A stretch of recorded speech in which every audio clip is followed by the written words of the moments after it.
This is City Soccer on the New York City FC Network. Tonight, NYCFC looks to extend its unbeaten streak to 4 and cap a homestand on a high note as they host the Houston Dynamo.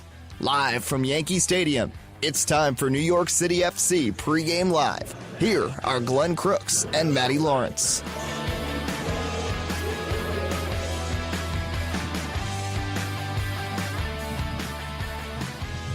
And the tarp was recently removed in that infield area here at Yankee Stadium. It's been a steady rain for about 3 hours or so in the Bronx, but rain does not deter the soccer-playing athlete like the one that's standing next to me. Well, we're sitting, I guess. Matty Lawrence. Hey, Matty. Sitting, definitely sitting, yes. Yes, we sit here at Yankee Stadium. I guess we sit at Citi Field, too. There's some venues where we have to stand just because of the configuration of where Audi Field we stand. We have to stand and also put and our Red Bull straight. Arena when we've done games there, we've had to stand because of the. Anyway, the game here tonight is New York City against Houston, and if it seems like it's an unusual matchup, this is the first time that New York City has hosted Houston since August the 8th, 2019, here at Yankee Stadium. The score was 3-2 in favor of New York City.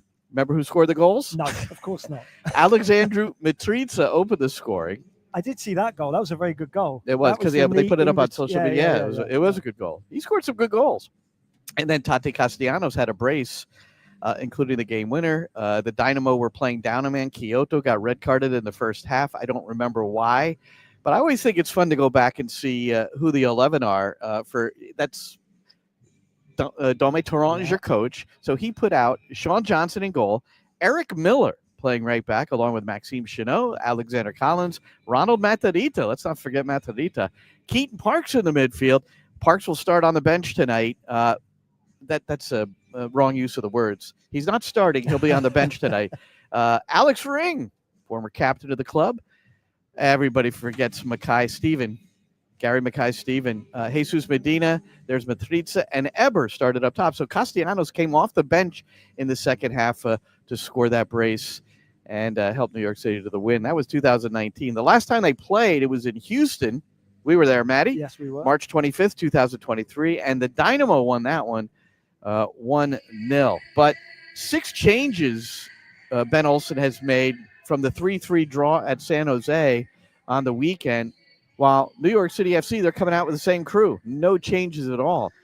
But, Matty, Houston, so Amin Bassi, who scored that goal in 23 to defeat New York City and is a key attacking figure, Andrej Linger, the Czech Republic transfer, who is a very good attacking player. Ezequiel Ponce, the Argentinian, he is out with a yellow card suspension. So that designated player will not be in the lineup. Artur, who has played just about every minute in the midfield. Griffin Dorsey, who is their third leading scorer, and he's the right back. It's like him, McGlynn, and Ponce have been the ones that have really and so Dorsey is on the bench at the start of this one as well. Yeah. So pretty interesting. And Gabe Siegel, by the way, the former New York City forward, he played 10 games for the first team. He will start tonight for Houston up top. I don't want to say that it's the reserves playing, but it's not far off the reserves playing. And it almost feels like, and no manager will ever admit it, that this game has not quite been given up, but that you concentrated on last weekend's game against San Jose and you're concentrated on next weekend's game as well. Let's not forget, of course, we understand the traveling. We understand the fact that you've gone from San Jose probably down to Houston, then from Houston all the way over to New York. I'm not sure whether they would have gone directly from San Jose over here, but whatever, they've had to travel all the way across the country, 3 time zones, and it is very, very difficult on the mind and the body. But this is a team that you would want to play if you're New York City FC. This is a team that is very, very beatable. It doesn't mean you're going to win, but it's a beatable team without the better players. As Sviatchenko's injured, there's no Ortiz, a very good centre-half. No Dorsey, possibly their best player. No Artur, as you said. No Ponce, as you said. I know that's through suspension, but their leading goal scorer. They're missing some top-quality players. And this is a side that doesn't have a great deal of strength. They're and leaving depth. 11 goals on the bench, and they have scored 22 on the 50% season. 50% of their goals aren't there. So, yes, it's a great time to play Houston, and we understand why Ben Olsen has done it because of the geography of the country and because, unfortunately, they had to play out on the West Coast as well. So, well, we should give some kudos to there's some excitement that Gabe Siegel is in the squad. So he is now 24 years old, is Gabe, Washington, D.C. native, played a lot of his youth ball in Maryland. And he had 2 goals in his 10 appearances for New York City. 4 of them were starts. That was 2023. And then remember, he was loaned to Tel Aviv. Yes. And then the league suspended operations, Israeli league, for obvious reasons.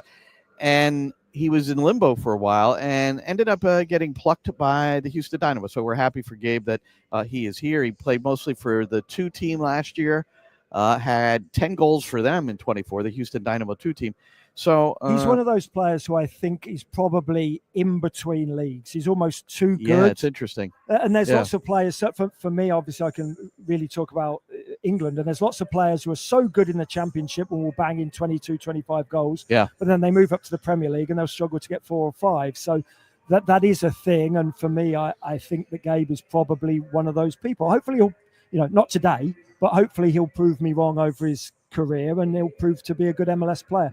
From what I've seen, though, and that's relatively limited, he didn't play much here, I just haven't quite seen it, Glenn. I know he's got an eye for a goal. We've seen it at the 2 level, saw it in college as well, but at MLS level, defenders are a bit bigger, a bit stronger, a bit quicker, a bit smarter. I just remember him going up against, I think it was Matt Miazga, and Miazga just overwhelmed him with the size and strength. And Miazga's a good defender. I mean, he's taken apart other strikers throughout his career, but it was the physical difference was so obvious in that one. It was the old cliche, that was men against boys. It really was. Miazga was a step in front in the mind and physically wise as well. But let's not talk, that's me talking him down too much. No. He's still a professional footballer. He's still had a very good career, now. And he's still a very young man considering he did his 3-4 years at college as well. So he's still relatively young in his professional career. But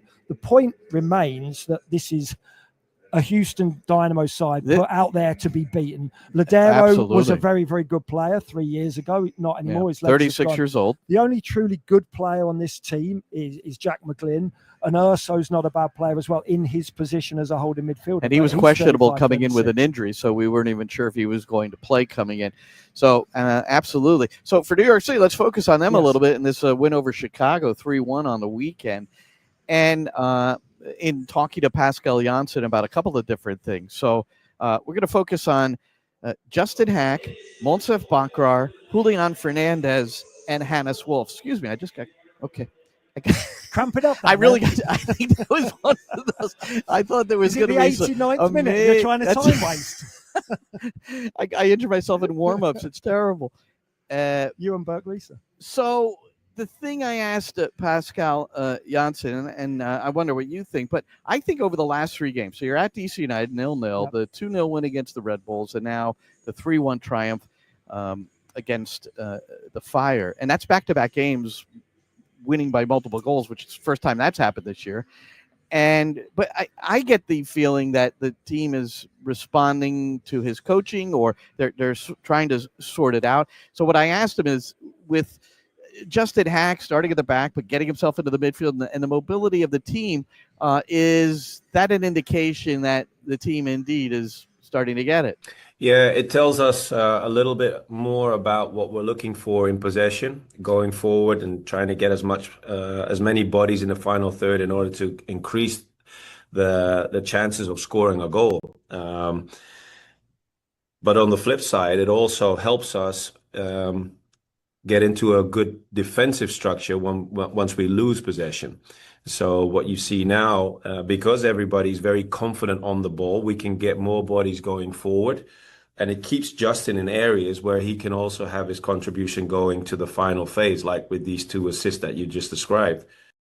Yeah, Justin Hack has 2 assists in his career, and they came in each of the last 2 games. He got to the byline to assist Monsef Bakrar, who scored his first goal in 466 minutes. But there is more mobility. There is this, and it's always been about the numbers, right? Yeah. It's a numbers game. So you try to get more numbers into areas, and that's how you win matches. Yeah, I love listening to Pascal's interviews. It's always a little portal into his, soccer brain and his footballing ethos. He's a smart coach, that's for certain. I don't want to say that the team have fully understood what he wants just yet, because we're only 3 games into this little run. Right. I don't want to take anything away from the players. They've been very good in this 3 games. And finally, there is a modicum of consistency, but let's not get too ahead of ourselves. We'll see what happens here today. For sure. But I'm with you. And look, Justin Hack has been probably, with Matt Freese, one of the best, if not the best players of the season, maybe Alonso Martinez as well. And that's in any position he plays. And I love the fact that he can play as a centre-half and provide assists. I love the fact that he's not scared to push into midfield or push into the final third to win the ball back. Also, that means that he has faith in the players around him as well, Glenn. If he is a centre-half and pushes into the final third, that means he's got faith in Johnny Shaw or Aidan O'Neill to slip into his position, or Bert Rieser to tuck inside from left-back to play left centre-half. And we know, obviously, Rieser has the capability of doing that. I think this is a relatively smart football team, Glenn. It's not the best football team, obviously, in MLS, this NYCFC team. It needs a little bit of help. But I do think that most of the players are buying into the system, Glenn. I really do. And Justin Hack is one of the prominent members of that. He's smart, whether he's playing as a 6, as an 8, as a left centre-half, or as a right centre-half, playing in a 3 centre-back system. He's really coming of age, I think. Well, he assisted Monsef Bakrar, and Bakrar, we had told his tale throughout. Yeah. Now with 14 games played, 3 starts, he's got 1 goal in 359 minutes. But it was huge. And then he didn't get an assist on the game-winning goal, but certainly he played a massive role in that goal as well, where he came back, recovered, and was able to get on the ball, intercept, and start the counterattack with Max Morales. That goal was sensational, right? He didn't get an assist that will go down, statistically speaking, with Opta Joe or whoever it may be, but he got an assist in the minds of the coaches and of his teammates. That's for certain. He was absolutely pivotal in that goal. We've never, ever doubted how hard Monsef Bakrar works. Never doubted that. He's tenacious. He works on both sides of the ball. But unfortunately, football's more than that. If you're a centre forward, it's more than that. You need to provide goals. And yes, he got the goal at the weekend, but now he needs to provide more goals as well. He's not going to start tonight, but coming off the bench, he has to be one of those foils for Alonso Martinez. He has to be. It's absolutely pivotal. It's vital that he can provide this team with goals as well, not just hard work. No, and some of the other players that Pascal Janssen and we have also indicated we would be looking towards are Julian Fernandez, Hannes Wolf, and Agustin Ojeda. And they all played a role in the victory, giving maybe Alonso Martinez a bit of a break. Before we get to them, this is my question or discussion with Pascal Janssen, and then you'll hear the call of the goal that Bakrar was so integral with in the interception, and then Wolf finishing it off. It's a game changer, because it's one of those moments where they intercept and they go for the counter-attack. And if I'm not mistaken, Monsef made, I think, 70 meters without the ball to intercept at the edge of the box or even in the box, and that shows great determination, but also sacrifice for the team. I referred to a moment in the dressing room just now that I showed the guys in pre-season, just after pre-season. There's a moment with Luis Diaz of Liverpool doing exactly the same and intercepting a ball in the box and then going to the crowd. And that is exactly this moment. So they all knew what I was talking about just now, because we referred to that moment, and that defines our dressing room at the current moment. And it shows how important it is that you stay focused, even though you're not a starter, because you always have your moment in the game. And today, Monsef had 2 crucial ones, and I'm very happy for him. And now it's Kouame on the right. Kouame, can he get loose for a shot? He tries to go square, and give credit to Bakrar. He recovered from his forward position to intercept, and now he's racing to the right of Maxi Morales. He gets ahead of Morales, now underlaps Morales. And now it'll be Fernandez to the byline. Clips it back, and it skips past Hannes Wolf, but he gets back on it. With the right foot, he shoots, and he scores! Hannes Wolf! Moksef Bakrar recovered, intercepted, and started that counterattack. Got it to Maxi Morales. The ball eventually landed on the feet of Hannes Wolf. He spun, got it on the right foot, and he curled it past Chris Brady, back post side, and New York City takes the 2-1 lead. All right, well, all that excitement there, but that was the game winner, and it really just how it all developed, and we're going to get to the right feet of Fernandez and Wolf in a moment, and we're going to get Pascal's take on that. In the clip you just showed us, or we heard about Pascal, he talks about the 60-yard run back to win the ball, but almost more importantly is then the 60, 70-yard run back the other way. So it's almost 120-yard sprint. It was almost like doing the sprint work post-training. The doggies that you were doing, box-to-box runs. And that run, yes, he wasn't part almost of that attacking impetus, that attacking move, but he moved defenders around. He was very, very influential on both sides of the ball. Look, the modern-day football, not just the modern-day football from many years ago too. You have to be able to work on both sides of the ball, Glenn. It's absolutely imperative, especially now in the modern game with the athleticism of the game as it is. You have got to be able to run around. There's no such thing almost as the Lionel Messi role, even in his pomp, when Messi only really ran when he got the ball, and he does it now for Inter Miami, but that's understandable. He's playing in a lesser league, and he's 36, 37 years of age. But he did it at Barcelona as well.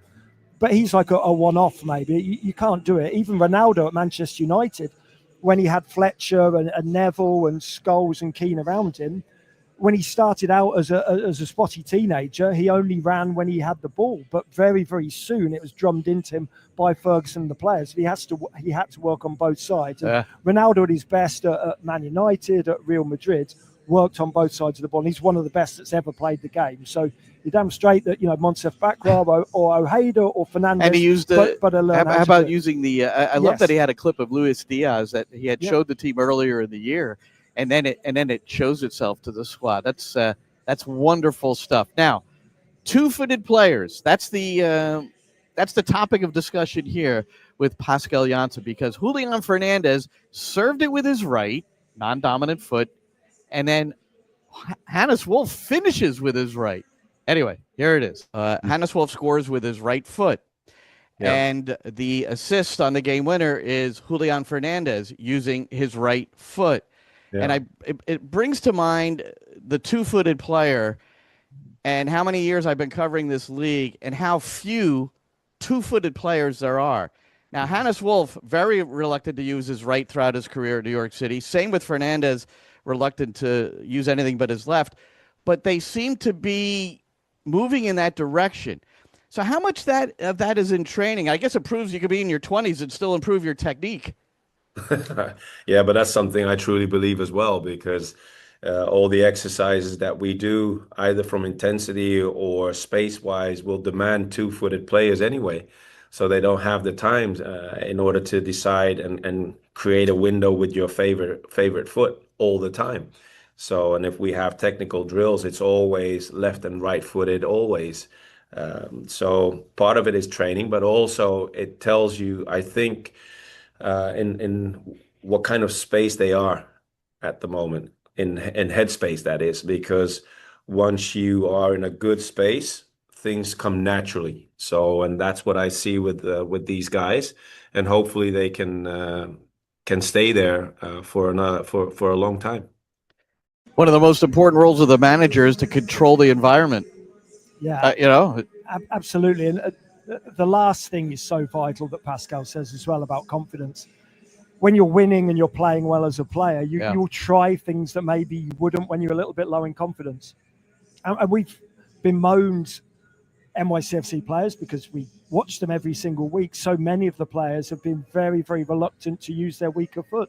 And there's nothing wrong with taking 20 minutes at the end of every single training session and just hitting a few balls with your weaker foot. For sure. And as a defender, as a fullback, which I was for a lot of my career, there's nothing worse than a winger who can go both ways. Exactly. But with Julian Fernandez that the majority of the time he's going to always cut inside onto his left foot. Correct. And it makes it very, very easy for a defender. But now there's a picture of him getting to the end line and absolutely. a right-footed cross. I would always say to Julian Fernandez, the first time you get the ball, just take the fullback on the outside and try and get, even if he wins the ball, just then put the doubt in his mind. 100% with you. That's exactly the way I train my players, because it makes sense. You want to keep the fullback guessing. If you can go both ways, then they're not sure what way you're going to go. And if you add a little step over or something, as a fullback, so often then you'll get caught square because you're not quite sure where they're going to go.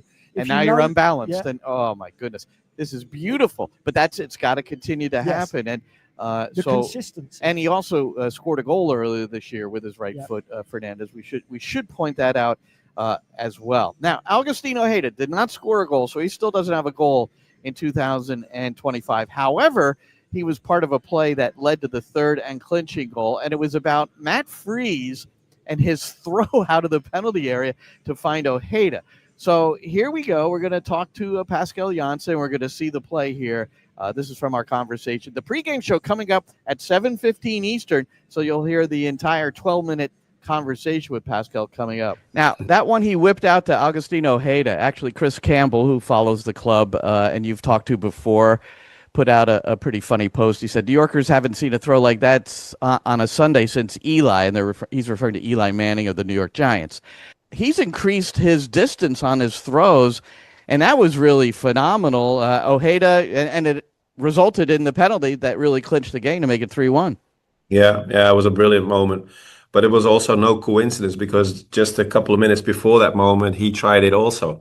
So it's in his toolbox, and it's an interesting conversation that we had with Matt and Rob together to see what kind of tool you can use in order to maintain a certain accuracy when you go for these type of moments. There are goalkeepers that are really comfortable with their feet playing the half volley or the drop kick, and Matt is very confident of his throw. So we did this in practice a few times and making sure that we understand the timing and where the ball should be played, and be aware of the surface that we play on as well, because playing on turf or dry grass or a wet pitch can also be of influence in these type of moments.